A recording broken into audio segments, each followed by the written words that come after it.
हैं आप सभी। स्वागत है आपका अपने YouTube channel back to college के ऊपर। और आज हम करने वाले हैं 2014 में जून पेपर जो आया था, इसके 50 क्वेश्चन। और इसके बारे में आप ये डिटेल यहाँ पढ़ सकते हो कि 50 क्वेश्चन पहले आते थे सेकंड पेपर के अंदर। तो स्टार्ट करते हैं फर्स्ट क्वेश्चन से कि किस गणितज्ञ ने जो है सर्वप्रथम पाई के मूल्य की सही गणना की थी। तो ये हमें इसके बारे में बचपन से ही पढ़ते आए हैं कि आर्यभट्ट 1 था और इसने पाई का जो मूल्य है 22/7 इसने बताया था। और आर्यभट्टियम इसकी पुस्तक है। तो आप ये डिटेल यहाँ से पढ़ सकते हो। पूर्वीय ज्ञान क्या है, यूरोपीय ज्ञान से घटिया है। यह टिप्पणी किसने की? पूर्व ज्ञान यानी जो हमारा ज्ञान है वो घटिया बताया था मैकाले ने। तो मैकाले ये बोलता है कि जो हमारी अलमारियों के अंदर जो पुस्तकें रखी हुई हैं वो भी इनके ज्ञान से यानी कि अच्छी हैं। तो कुछ ऐसा इसने बोला है भारत के बारे में। किस क्षेत्र के उत्खनन से पता चलता है कि मानव पाषाण कालीन मानव जमीन में गड्ढा खोद कर रहता था? तो काफ़ी बार क्वेश्चन ये आता है। तो यह कश्मीर के अंदर जगह है बुर्ज होम। और ये सबसे पहले नवपाषाणिक काल था, जो नवपाषाणिक काल का एक स्थल था जो खोजा गया था सबसे पहले। तो इसके बारे में आप डिटेल पढ़ सकते हो। यहाँ पर एक कुत्ते के साथ एक मानव का शरीर मिला है, यानी कि कुत्ते के साथ दफनाया गया था मानव को। इनको सूची 1 को सूची 2 से मिलाना है। तो ये जाली प्रकार का जो उत्खनन है और इनके आपस में मैचिंग करनी है। जो स्तर विन्यास का सिद्धांत दिया है वो दिया है थॉमस जेफरसन ने। और जो स्तर यानी कि आप इससे इसकी मैचिंग कर सकते हैं यहाँ पे। और रेडियो कार्बन तिथि का हमें मेन है ये, तो इसके बारे में बताया कि ये थे डब्ल्यू लेवी। और ये जेमरसन ने दिया स्तर विन्यास। और जो आयामी ये पद्धति है ये दी थी पिट रिवर्स ने, जो पीछे ऑप्शन में है। तो आप वहाँ से देख सकते हो। डिटेल यहाँ पोज करके इसके बारे में आप पढ़ सकते हो।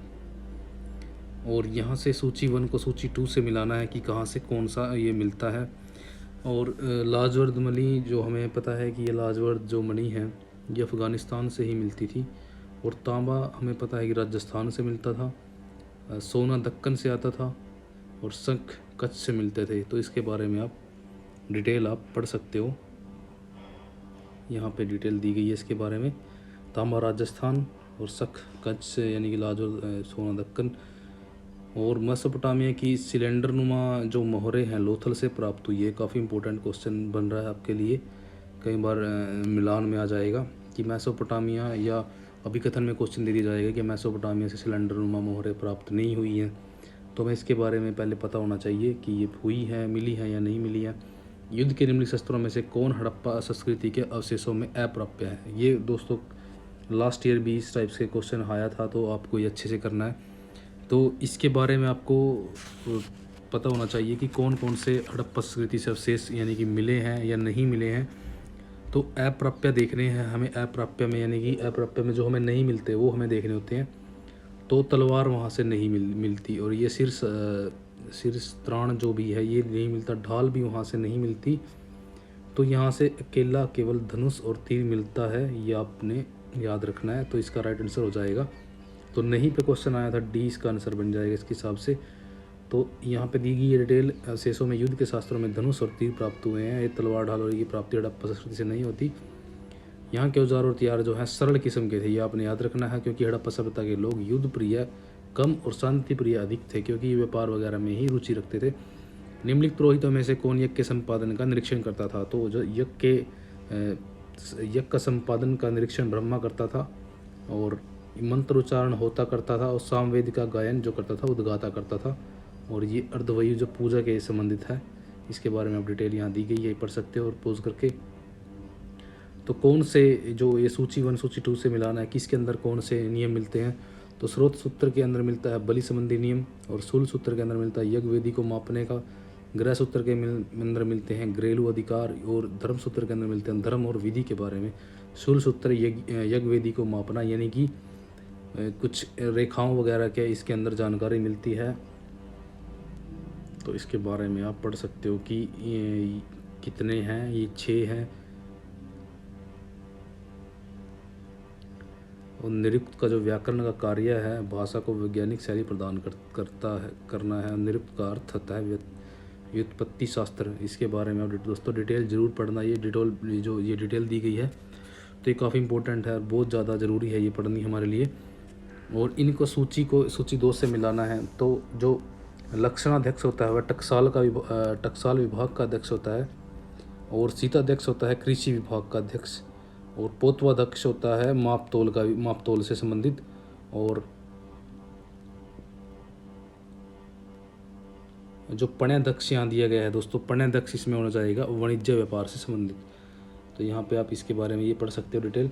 अशोक ने अपने किस अभिलेख में कलिंग युद्ध का उल्लेख किया है? तो ये किया थर्ड यानी कि शहबाजगढ़ी जो शिल्प राजज्ञा है, इसके अंदर इसने कलिंग युद्ध का उल्लेख किया है और इसको 13वां शिलालेख भी बोलते हैं। इसके बारे में आप यहाँ पढ़ सकते हो।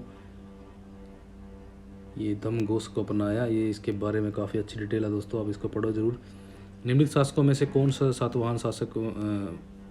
सातवाहन वंश का अंतिम शासक था? तो ये पुलवामी जो 4 है ये अंतिम शासक था इसके अनुसार, पुराणों के अनुसार। इसके बाद ये विजयश्री बैठते, यज्ञश्री के बाद विजयश्री और चंद्रगुप्त श्री, ये इन्होंने इसके बारे में डिटेल दी गई दोस्तों, ये आप ज़रूर पढ़ना इसके बारे में। मैं इसलिए नहीं करा रहा डिटेल क्योंकि काफ़ी लंबी वीडियो जाएगी, हमें सिर्फ क्वेश्चन करने हैं, डिटेल तो आप पोज करके ही पढ़ सकते हो। निम्नलिखित क्षेत्रों में से किस क्षेत्र पर चंद्रगुप्त प्रथम का शासन नहीं रहा? तो वैशाली के ऊपर इसका शासन नहीं रहता। प्रयाग, प्रशस्ति जहाँ समुद्रगुप्त का शासन था वो तो वही है, मगध से तो शासन था ही इनका, साकेत पे भी इनका शासन था, तो वैशाली पर यहाँ इनका शासन नहीं था। चंद्रगुप्त के बारे में ये क्वेश्चन था। और चंद्रगुप्त जो है गुप्त वंश का क्या है, चंद्रगुप्त जो है वंश का तीसरा एवं प्रथम महान शासक था। इसने वैशाली को छोड़कर इन राज्यों पर इसने और महाराजाधिराज की इसने उपाधि धारण की और गुप्त सामंत का इसे संस्थापक माना जाता है, क्योंकि इससे पहले जो हुए हैं श्रीगुप्त हो गया और घटोत्कच हो गया, तो ये थर्ड पे ही आएगा ना, फिर थर्ड, इसीलिए इसको थर्ड बोला गया है यहाँ पे। निम्नलिखित बोध जो पूरा स्थल दिए गए हैं इनका सही कालानुक्रम क्या है? तो सही कालानुक्रम में इनको अगर देखते हैं तो इसमें सबसे पहले सांची आएगा, फिर अमरावती आएगा और उसके बाद नागार्जुनकोंडा, और नालंदा जो है बाद में गुप्तों के टाइम में बना है। तो ये याद रखिए, सांची तो अशोक के टाइम से ही है। तो आप इसके बारे में यहाँ डिटेल दी गई है, ये आप पढ़ सकते हो। निम्नलिखित अधिकारियों में से कौन सा जो अधिकारी है मौर्य काल के प्रशासन में नहीं था? जो प्रादेशिक भी था, युक्त भी था और रज्जुक भी था। नायक इसमें से नहीं था। जो रज्जुक था भू राजस्व निर्धारण वगैरह से संबंधित था और रस्सी वगैरह से नापते वगैरह थे, तो इसके बारे में आप पढ़ सकते हो, डिटेल यहाँ दी गई है। नायक का कार्य जो है सेना संचालन, नगर का रक्षा करना और विजय नगर के प्रशासन से भी ये संबंध रखते थे, इस टाइप के अधिकारी जो थे। भारत में किसके शासनकाल में ईसाई धर्म के प्रचार हेतु संत थॉमस आया था? तो यह आया था गोंडोफर्निस के टाइम पे आया था। और इसके बारे में जो डिटेल दी गई है वह है पहलव वंश का सर्वाधिक शक्तिशाली शासक था और इसकी राजधानी तक्षशिला थी। यहाँ पे आप डिटेल पढ़ सकते हो। और 57 ईस्वी में इसके टाइम पे ये आया था। और इनके बीच में क्या है, संबंधों का प्रथम जो उल्लेख है वो सीरियाई ग्रंथ एक्ट्स ऑफ सेंट थॉमस में हुआ है। ये जरूर आपको याद करना है कि सीरियाई ग्रंथ के अंदर इसका क्या है उल्लेख भी मिलता है। एक्ट्स ऑफ सेंट थॉमस में इसका उल्लेख है दोस्तों, काफ़ी इंपॉर्टेंट क्वेश्चन हो जाता है ये। 2 कथन दिए गए हैं, देखना है पहले इसमें सही होता है या गलत होता है और व्याख्या करता है या नहीं, ये भी जरूरी होता है। तो पहले इन दोनों को सही करना होता है, ये ठीक दिए गए हैं या गलत है, पहले ये देखना होता है। भारत में तुर्क साम्राज्य की स्थापना के साथ ही इतिहास लेखन कला दृढ़ता से स्थापित हो गई थी। तो ये भी बिल्कुल सही दिया गया है, क्योंकि इतिहास लेखन तुर्कों के साथ, तुर्कों ने ही आने के बाद इतिहास लिखना शुरू किया। इंडिया के अंदर इतना कुछ खास पहले नहीं मिलता, थोड़ा बहुत कश्मीर के अंदर था, लेकिन जब तुर्क आए इन्होंने लेखन स्टार्ट किया। तो सल्तनत काल में भारत में कागज़ उद्योग विकसित हुआ, ये भी बिल्कुल सही दिया गया है। जैसे जो अमीर खुसरो है वो भी कागज़ की किस्मों का उल्लेख करता है, ये भी आपने याद रखना है। तो उसने कई किस्में बताई हैं, उसके नाम आप खुद देख लीजिएगा।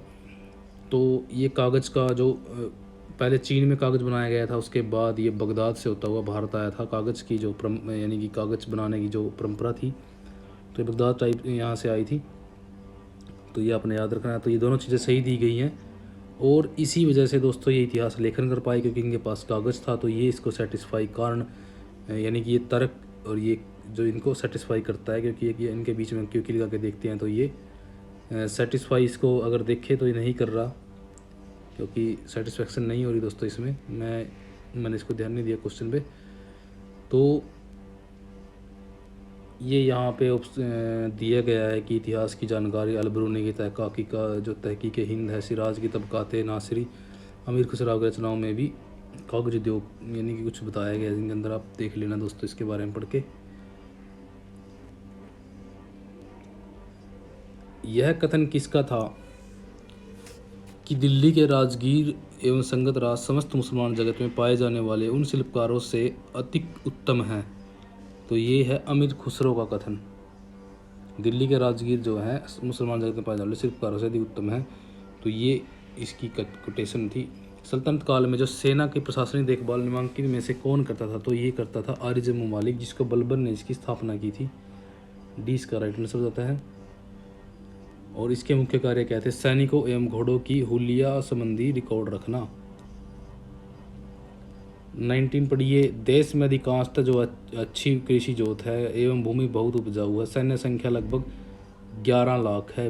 विजयनगर राज्य से संबंधित उपयुक्त कथन किसका है? तो ये अब्दुल रज़ाक ने इस कथन का उल्लेख यानी इसके बारे में बोला है, जो ईरान का राजदूत था और 1442 ईस्वी में देवराज सेकंड के टाइम में अब्दुल रज़ाक आया था। ये क्वेश्चन कई बार आते हैं कि यात्रियों से संबंधित हमें जानकारी होनी चाहिए कि किस टाइम में आए हैं और किस टाइम में ये गए हैं, तो ये उल्लेख ऐसा इसने किया है। 20वां क्वेश्चन देखिए, इनमें से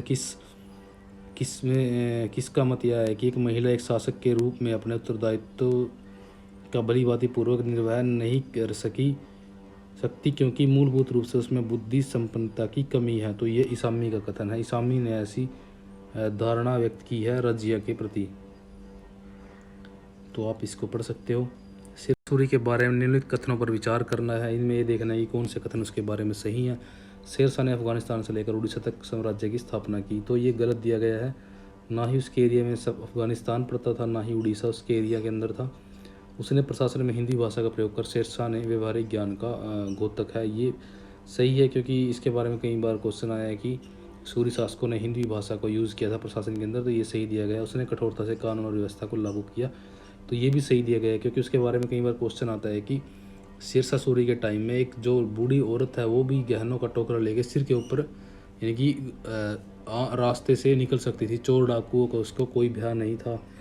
अगर कोई चोर चोरी करता था उसके टाइम के अंदर, तो जो उस जिसके एरिया के अंदर जिस जागीरदार या जमींदार के एरिया में चोरी होती थी, तो जागीरदार से उतना ही धन वसूला जाता था और उसको दंड भी दिया जाता था।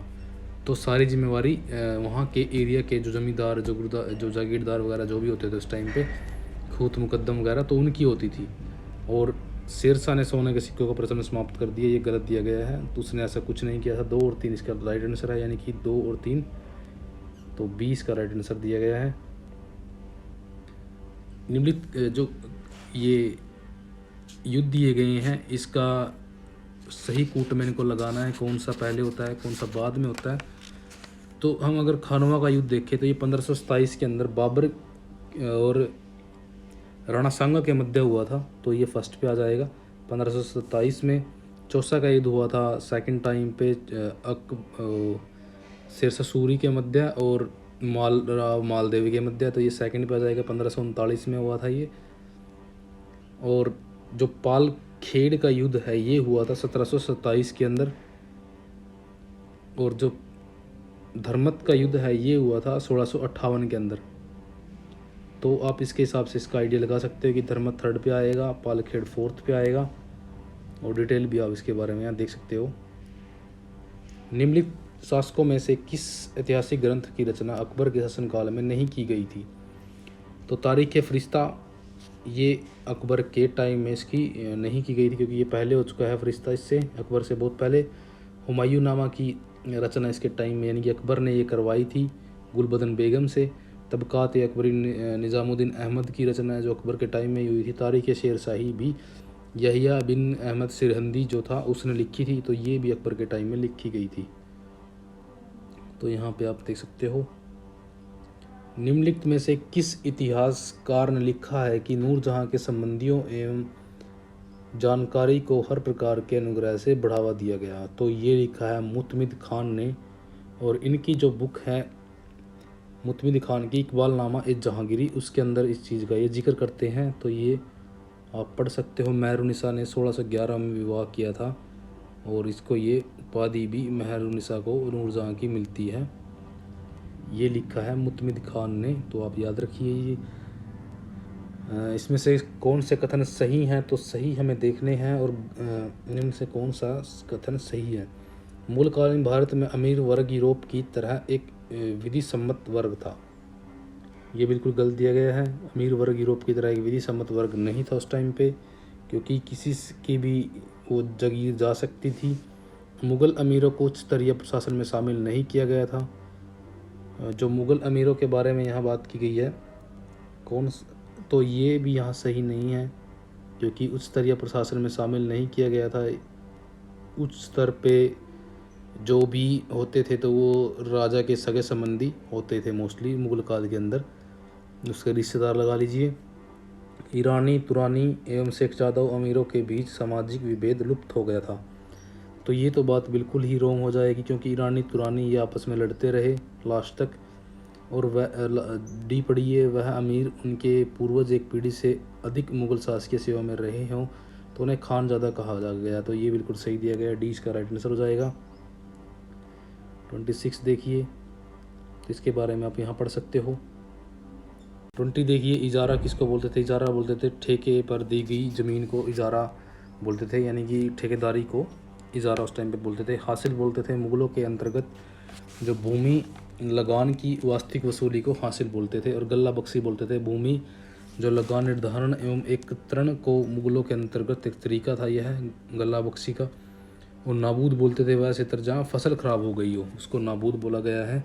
तो ये नाबूद इम्पोर्टेंट है यहाँ पे, क्योंकि और तो चीज़ें हमने पढ़ी होगी लेकिन नाबूद वर्ड नहीं पढ़ा होगा। इससे संबंधित क्वेश्चन देखिए दोस्तों, सैन्य दृष्टि के संदर्भ में औरंगजेब का जो शासन है अलंकृत नहीं था। ये यहाँ गलत हो जाएगा, क्योंकि उसका काफ़ी अच्छा प्रशासन था। सैन्य दृष्टि को देखकर वह मराठों को नियंत्रण में नहीं ला सका। तो यह जो कथन दिया गया है इसके अंदर, यह बिल्कुल सही दिया गया है, क्योंकि वह मराठों को नियंत्रण में पूरी तरह से नहीं ला सका था। तो इसका जो राइट आंसर डी रहेगा। नेक्स्ट देखिए, इनको सूची और विभाग दिए गए हैं, यानी कि जो ये शिवाजी के विभाग हैं इनको आपस में मैच करना है। तो जो विदेशी मामलों से संबंधित विभाग होता था उसको बोलते थे सुमंत, यानी कि सुमंत मेन होता था उसका। और ये विदेशी मामलों का था दोस्तों। ये राज परिवार एवं दरबारी मामलों से जो संबंधित होता था वह होता था इसके अंदर मंत्री होता था वो। और शाही जो पत्र व्यवहार के सचिव होता था वो सचिव, और वित्त होता था अमात्य को वित्त का प्रभार दिया गया था। तो इसके हिसाब से आप इसके आंसर को मैच कर सकते हो। कथन कारण वाला क्वेश्चन आया। 18वीं शताब्दी के पूर्वार्ध में मुगल साम्राज्य के तीव्र विघटन के लिए निर्बल राजनीतिज्ञ एवं अयोग्य सेनानायक उत्तरदायी थे। तो ये बिल्कुल सही दिया गया है, क्योंकि 18वीं शताब्दी में जो मुगल साम्राज्य का विघटन हुआ उसके निर्बल राजनीतिज्ञ और अयोग्य सेनानायक भी बिल्कुल उत्तरदायी थे। और इस काल के जो मुगल राजनीतिज्ञ और अमीर अपने स्वार्थों की पूर्ति में व्यस्त थे, उन्हें साम्राज्य की नीति में कोई रुचि नहीं थी। ये बिल्कुल करेक्ट दिया गया है। अगर यहाँ पे क्योंकि लगा के भी हम इसको देखें तो ये क्योंकि के साथ इसको पूरी तरह से इसको प्रूव कर देगा कि ये ऊपर वाली बात इसके विषय में बिल्कुल सही दी गई है, नीचे वाली बात। तो ये यहाँ पे सही हो जाएगा, ए इसका राइट आंसर हो जाएगा। पक्षपात आलोचनात्मक दृष्टि को धुंधला करते हैं और रचनात्मक अन्वेषण को बाधित करते हैं। यह कथन किस मध्ययुगीन इतिहासकार का है? तो ये है इब्न खालदून का।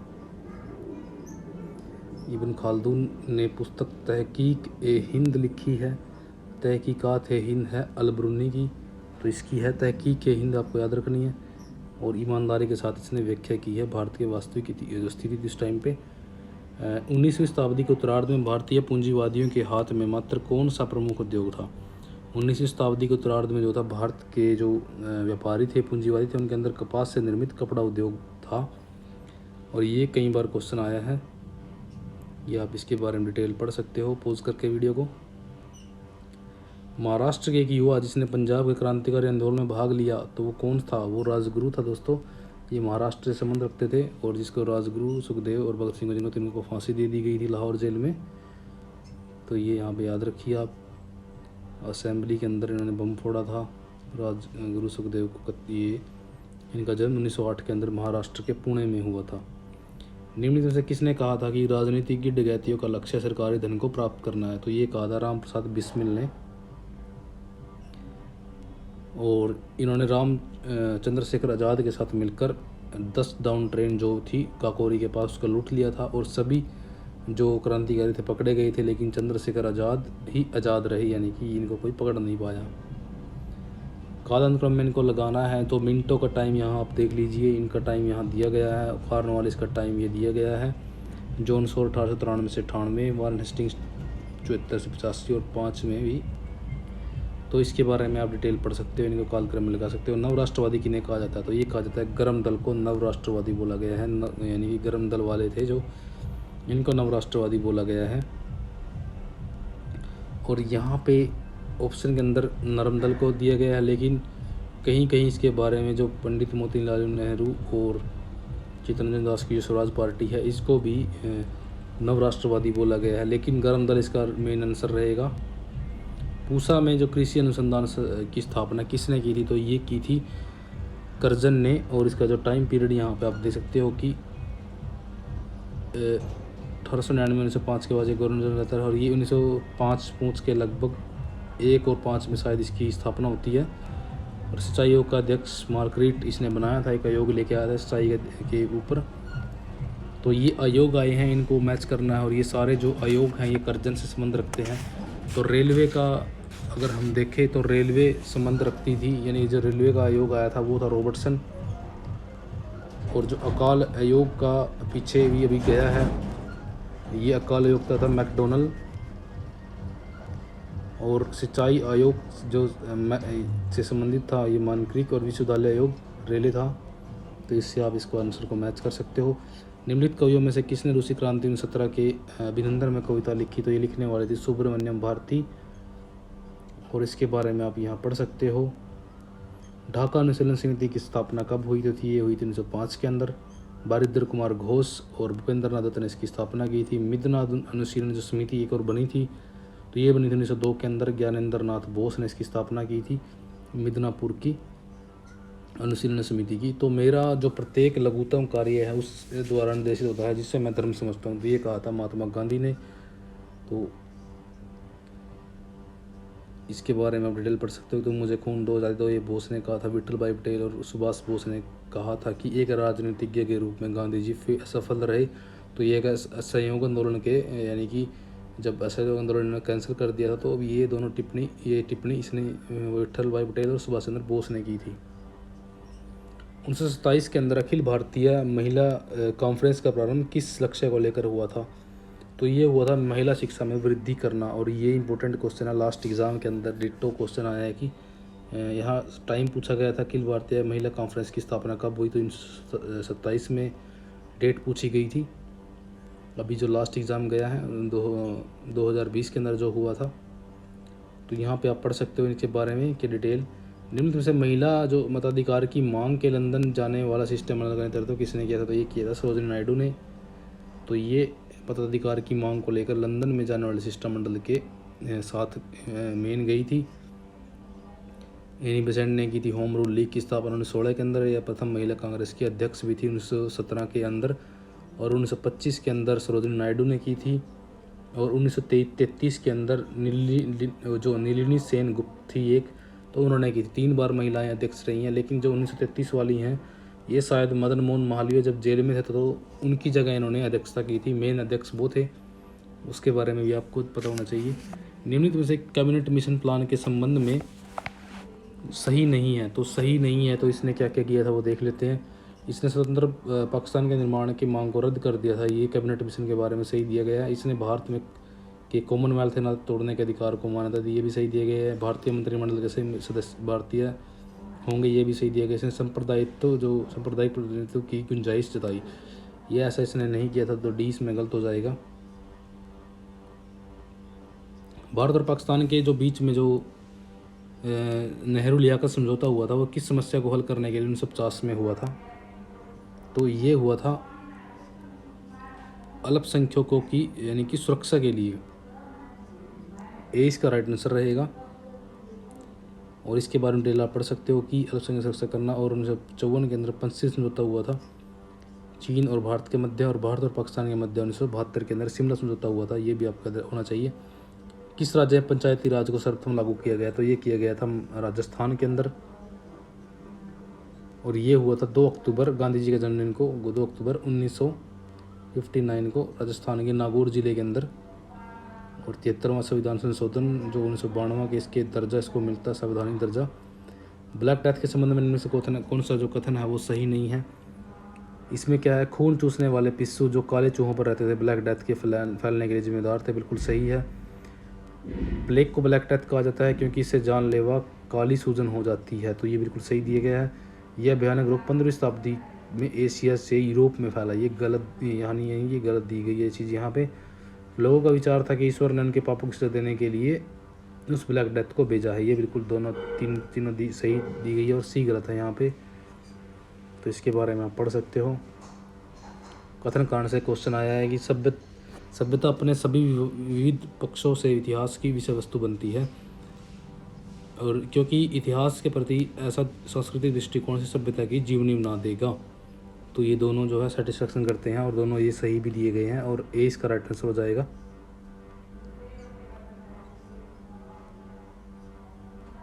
इनको आपस में क्या है, मैच करना है कि कौन सा किससे संबंध रखता है। तो सूर्य सिद्धांत जो दिया था वो आर्यभट्ट ने दिया था, और जो पुद्गल है ये जैन धर्म से संबंध रखती है। होरा शास्त्र यूनानी से संबंध रखती है, और जो एत्राइन मृत भांड हैं ये रोम में मिलते हैं, यानी कि रोम से संबंध रखते हैं। तो ये काफ़ी इंपॉर्टेंट क्वेश्चन हो जाता है। मुगल केंद्र की सत्ता की वास्तविक बात है, यह अच्छी थी या बुरी थी वह दूसरी बात है, ये कहा है J.F. रिचर्ड्स ने। तो ये इनकी कोटेशन थी। तो आपस में मैच करना है कि कौन सा किसके टाइम में आया है। बर्नियर जो था इसके बारे में पता है कि औरंगजेब के टाइम में आया था, और एक चिकित्सक था, और इसकी मान्यता क्या थी कि भारत में शासक ही भूमि का स्वामी है। जो ट्रेवनियर है, ट्रेवनियर एक क्या है, फ्रांसीसी यात्री था जो व्यापार से जौहरी था। तो इसके बारे में ये दिया गया है, ये एक जौहरी था। और पेलसाट क्या है, एक डच यात्री था जो पेलसाट अकबर के टाइम में आया था दोस्तों ये। और रोल्फ फिंच क्या था, एक डच यात्री था जो जहांगीर के शासनकाल में भारत आया था। तो ये इसकी मैचिंग रहेगी। आप इसके बारे में नीचे डिटेल भी पढ़ सकते हो। तो ये था